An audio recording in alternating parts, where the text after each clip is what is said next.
सुप्रभात बच्चों पिछली कक्षा में आपने अपने रंगोली की पुस्तक से पाठ 4 चंदा मामा पढ़ा था, जो कि एक कविता थी। और इस कविता के कवि कौन थे? राम नरेश त्रिपाठी।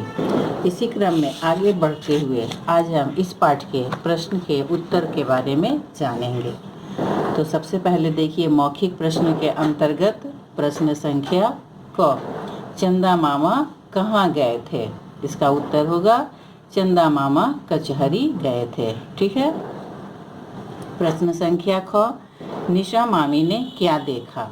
निशा मामी ने सजी सजाई सुंदर हवेली देखी।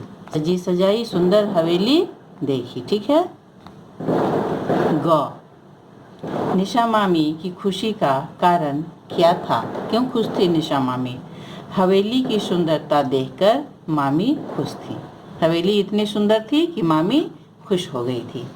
अब देखिए, लिखित के अंतर्गत प्रश्न संख्या 1, निम्नलिखित प्रश्नों के सही उत्तर पर सही का निशान लगाइए।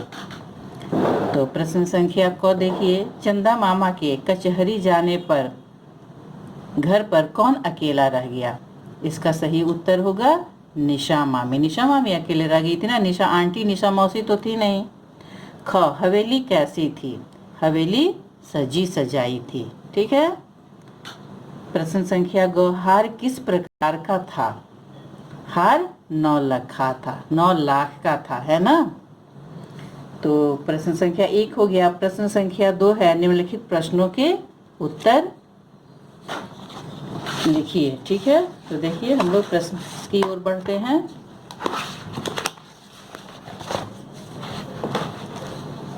देखिए, प्रश्न संख्या क है। प्रश्न संख्या क है, निशा मामी अकेली क्यों घूमने चली गई?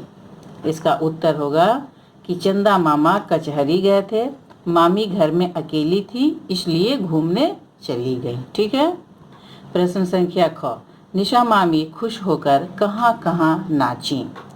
निशा मामी खुश होकर सागर, जंगल और पहाड़ की चोटी पर नाची। ठीक है। प्रश्न संख्या ग, निशा मामी का हार किससे बना है? इसका उत्तर होगा निशा मामी का हार मोतियों से बना है। ठीक है। प्रश्न संख्या ख, निशा मामी का हार क्यों टूट गया?